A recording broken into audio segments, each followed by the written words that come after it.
Domínio próprio não é força de vontade, não é disciplina na rotina, não é simplesmente acordar às 5 da manhã.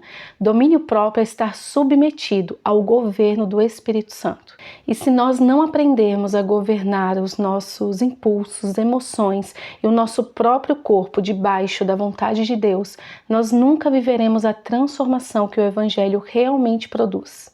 Hoje eu quero falar sobre o que é de fato ter domínio próprio e por que isso muda absolutamente tudo na nossa vida. Mas antes de ir direto ao assunto, eu já quero me apresentar para todos aqueles que são novos por aqui. Muito prazer, eu me chamo Elaine Teodoro e aqui no YouTube eu compartilho mais sobre Jesus e vida cristã com o intuito de edificar a sua vida. Se você tem me acompanhado por aqui, eu acredito que você tem gostado do conteúdo que eu tenho trago. E os dados do YouTube têm me mostrado que 70% de quem me acompanha ainda não é um inscrito no canal. Então me dá essa força e se inscreve, ativa as notificações para você não perder nenhum conteúdo novo postado por aqui. Curte, compartilhe e comenta, porque dessa maneira você também vai ajudar na divulgação desse vídeo, porque essa é uma forma que o YouTube entende que esse conteúdo é relevante e dispara para mais pessoas. Eu posso contar com você? Então não espera chegar até o final do vídeo, já aproveita e se inscreve agora mesmo. Bom, acredito que para abrir esse vídeo nada melhor do que mencionar o texto que nos fala tão claramente sobre o fruto do Espírito, que está em Gálatas capítulo 5, a partir do versículo 22, que diz assim: Mas o fruto do Espírito é amor, alegria, paz, paciência, amabilidade, bondade, fidelidade, mansidão e domínio próprio. Contra estas coisas não há lei. E antes mesmo de qualquer aplicação prática, nós precisamos entender o que isso significa. Se você não consegue controlar o desejo de comer algo que você não pode, um doce ou algo que vai te fazer mal, como que você pretende vencer o diabo? Eu acredito que isso traz um exemplo muito prático do que é o domínio próprio. Porque o domínio próprio ele vai muito além do que um autocontrole emocional ou uma força de vontade ou uma disciplina comportamental. O domínio próprio é estar submetido à vontade de Deus, é estar sob a liderança do Espírito Santo. É quando as minhas ações, emoções e desejos deixam de me governar, porque agora quem me domina é o Espírito Santo de Deus. E quando eu entendo isso, quando eu estou rendida a Ele, eu consigo discernir para o que eu fui chamada, para onde eu estou indo, qual a visão de Deus para a minha vida. Porque sem visão o povo perece. Então, não é apenas algo espiritual, é algo que eu consigo discernir, que eu consigo entender. Então, está na minha mente, vem para o meu coração e eu consigo colocar isso em prática. Ou seja, domínio próprio não é fazer aquilo que parece melhor para mim, e sim fazer aquilo que o Espírito Santo já está formando dentro de mim.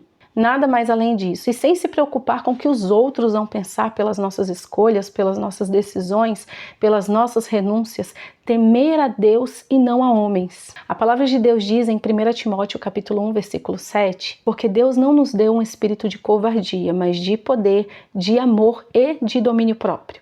O mesmo Espírito que gera em nós o amor, ele também gera a firmeza de se manter ali, independente de onde nós estamos ou com quem nós estamos. Ele nos fortalece a obedecer, mesmo quando isso vai nos custar algo. Porque a obra do Espírito Santo em nós não é apenas nos consolar, mas nos tornar mais parecidos com Cristo, que é nosso maior modelo de renúncia. A vida do Senhor Jesus, o ministério do Senhor Jesus foi marcado por renúncias. Jesus foi tentado, mas permaneceu fiel, foi humilhado, mas não revidou, sofreu injustamente até a morte de cruz, mas permaneceu ali obediente. A vida dos apóstolos também nos mostra que eles também foram marcados por renúncias, por domínio próprio, por resistir à própria vontade deles de fazer diferente do que eles estavam fazendo. E nós muitas das vezes queremos tudo muito fácil, queremos tudo muito tranquilo, porque a vida não é só flores, a vida não é feita para ser fácil. A nossa vida foi feita para glorificar a Deus e encontrarmos alegria plena na vontade do Senhor. E eu acho que é muito válido destacar também que domínio próprio não é disciplina, porque a gente ouve muito nos dias que nós vivemos hoje a exaltação à disciplina. Então as pessoas têm buscado cada vez mais se tornarem disciplinadas, mas isso é diferente de domínio próprio, porque a disciplina ela busca um sucesso em uma determinada área da sua vida. Ou seja, acordar cedo, treinar, ler muitos livros, meditar, ter ali uma rotina impecável. Tudo isso pode ser bom, pode trazer uma organização para a sua vida, mas isso não é domínio próprio. Porque uma pessoa ela pode ser organizada na sua rotina, mas descontrolada com as palavras, ou manter uma rotina muito saudável, equilibrada, mas ter um descontrole emocional.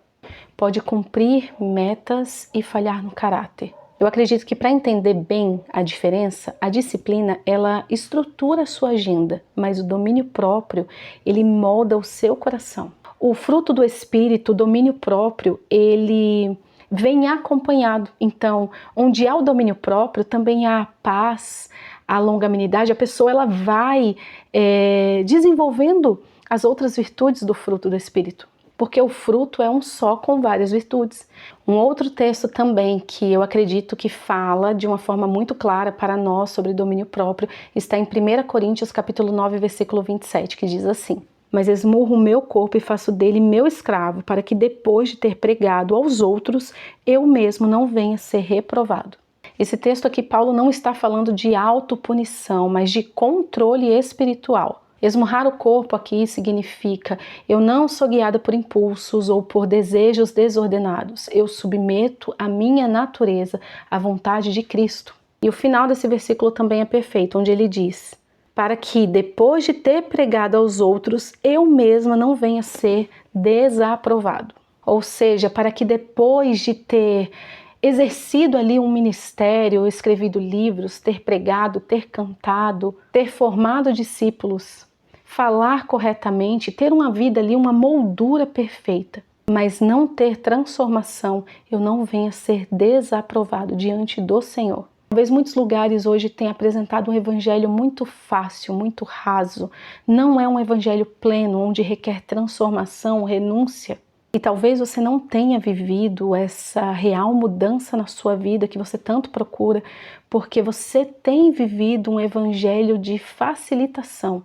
E esse texto de Paulo pode soar radical demais, renúncias que você vai fazer pode soar radical demais, mas não tenha medo, somente os radicais vivem histórias extraordinárias com Deus. E isso não é radicalismo emocional, é entrega verdadeira. E brechas ignoradas podem se tornar grandes quedas no futuro, porque quando a gente tem um descontrole na nossa vida, a gente tem um problema. Se a gente, por exemplo, não consegue resistir a um doce, ao açúcar, ou de repente a uma coisa que vai fazer mal pra gente, a gente tem um problema. Eu tenho um problema, você tem um problema. Basta pensar então que se eu não vou comer qualquer coisa porque vai me fazer mal, por que eu vou alimentar o meu espírito de qualquer forma? Ou seja, o domínio próprio, ele fecha brechas. E o domínio próprio, ele também traz algo muito importante, que é o discernimento espiritual. Quem foi alcançado pela graça desenvolve uma sensibilidade espiritual. Então, quando parece mal, não precisa ser mal, mas tem aparência do que é mal,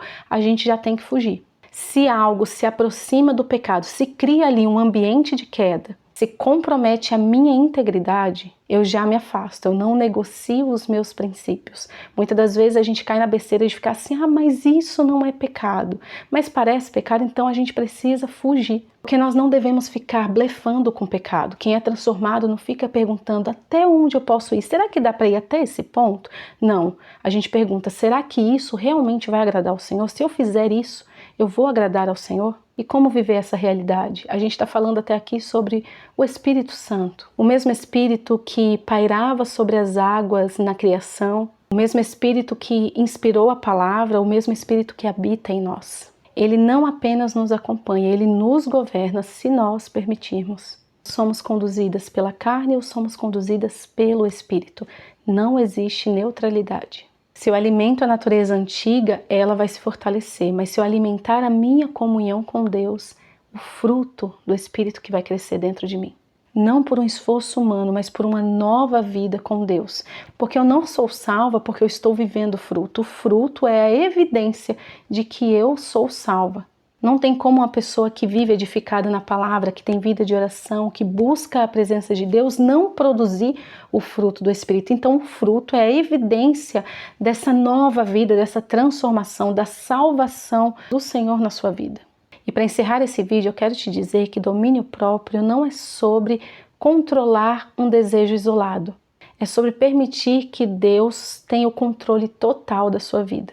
É sobre viver Cristo numa geração instável. Nossa vida não foi feita para conforto, e sim para propósito. E quando o Espírito Santo governa, existe renúncia, mas também existe uma alegria plena no Senhor. Há domínio, mas também há paz. O desejo do meu coração é que esse vídeo tenha falado poderosamente com você e que, se hoje você não vive esse fruto do Espírito na sua vida, que você entregue o controle total nas mãos do Senhor, porque eu tenho certeza que a transformação virá e vai trazer frutos poderosos. Se você chegou até aqui e ainda não se inscreveu, já se inscreve, ativa as notificações, curte, compartilha e comenta. Que Deus abençoe grandiosamente a sua vida. Até o próximo vídeo. Tchau, tchau.